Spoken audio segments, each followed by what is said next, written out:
Good morning, esteemed colleagues, researchers and attendees of the 8th Kuala Lumpur International Conference on Education, Economics and Technology 2026. My name is Nur'ain Binti Amran and I am presenting on behalf of my co-authors from the Department of Architecture at the Faculty of Built Environment, UiTM Perak. Today, we are exploring a spatial and architectural strategy that addresses a profound gap in our healthcare infrastructure. So our research is titled From Recovery to Reintegration, a Biopsychosocial BPS framework for elderly transitional phase in Rehabilitation Center.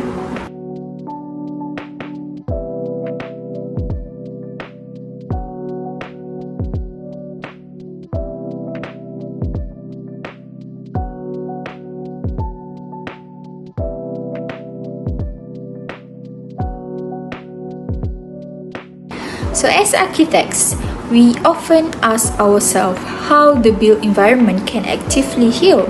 So today, I want to take that a step further and ask, how can that built environment help a person return to society? So, to understand the necessity of this research, we must first look at the demographic reality of our nation. By the year 2030, Malaysia is expected to transform into an aged nation. So specifically, projection indicates that our elderly population will reach 17.5% by 2030. So unfortunately, this rapid transition is outpacing our healthcare infrastructure. And then we are facing what we call a geriatric gap. So to put this in perspective, currently only 67 geriatricians exist in Malaysia. This is a staggering shortfall when compared to the 700 geriatricians that are actually required to support our population. Beyond the numbers, there is a systemic issue. Currently, there is a lack of an integrated rehabilitation system for those who have suffered from a stroke and other disease. Our existing medical models are heavily focused on physical treatment, so they do not place enough focus on the psychological or social phases, which are absolutely essential for community reintegration. So this creates a clinical social disconnect. Patients often regain their physical function within the clinical setting, but they suffer functional decline and social isolation after the discharge. This brings us to the core of our study. So we are focusing specifically on the demographic environment of Georgetown Penang. So our research is guided by the three main objectives, which is the first objective is to identify the challenge faced by the elderly population in Malaysia. The second one is to analyze how BPS components, which is biological, psychological and social dimension, can inform architectural design. The third one is to propose a design framework for holistic aging through digital and spatial integration. So this study actually aims to develop and apply an architectural design framework based on the biopsychosocial or BPS model. So we want to generate a design model capable of easing the passage from recovery to reintegration. So this framework will help the architectural design of a digitally integrated elderly rehabilitation center, facilitating a smooth transition while promoting a holistic aging. To achieve this, we utilize a qualitative methodology approach based upon comparative case study and spatial analysis of current rehabilitation centers in Malaysia. So we use a triangulated data collection which combines literature reviews, environmental observations and comparative case study. So to ensure our framework was grounded in reality, we gathered that data from several key validation subjects. For example, the first one is OXO and HRC centers. We analyzed this to identify institutional gap and uncover community-oriented opportunities. Pawai Pusat Aktiviti Warga Emas, we observed this center to truly understand the physical realities and daily challenge of the elderly.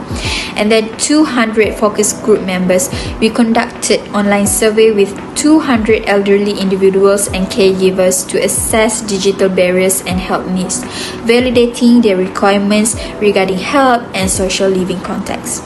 So we process this data using the BPS framework, categorizing findings into biological, psychological, and social domains, and then we apply interpretive spatial analysis focusing on architectural and spatial characteristic rather than clinical trials or medical calculation. So finally, we utilize a comparative metric analysis to cross-reference facility features against BPS parameter to pinpoint specific architectural gaps. So what does a BPS informed space look like? So first, it requires moving away from the traditional hospital-centric ward. Under the biological domains, we treat the environment as a prosthetic, so a spatial extension of the patient's physical capabilities. And then our findings leads to several key biological strategies, which is the first one is universal looping and circulation. So we must create continuous 1.8 wide walking path without dead ends. So this prevent frustration and help preserve muscle mass by encouraging continuous movement. And then thermal and circadian regulation. So this built environment must maintain ambient temperatures at 24 and 26 Celsius. Furthermore, it must use lighting that mirrors natural day and night cycle to support circadian rhythms. And then the last one is ergonomic safety features. To promote self-dependency, we utilize shock-absorbing cork flooring. So we also recommend dual height handrails at 750 mm and 900 mm. Moving to the psychological and social domains, we design the environment as both a sanctuary and a village. We formulate design strategies that bridge the reintegration gap, connecting medical recovery with social reintegration. So our psychosocial strategies include: first is cognitive wayfinding and restoration. We must use unique visual landmarks instead of text-based signs to reduce cognitive strain. Additionally, we must ensure 100% of rooms have nature views to aid in psychological restoration. And then the second one is the heart social concept.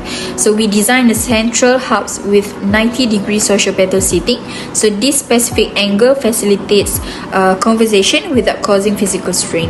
And then third one is tech-enabled reintegration. To combat social isolation, we install acoustic communication port with large screens.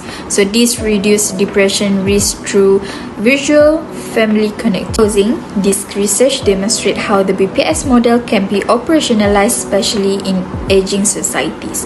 Architecture is the crucial link between recovery and true reintegration.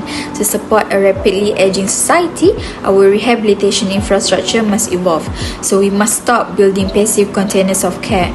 Instead, we must start designing active therapeutic agents that foster true physical independence, emotional resilience, and social connection. Thank you for your time, and I look forward to any question you might have.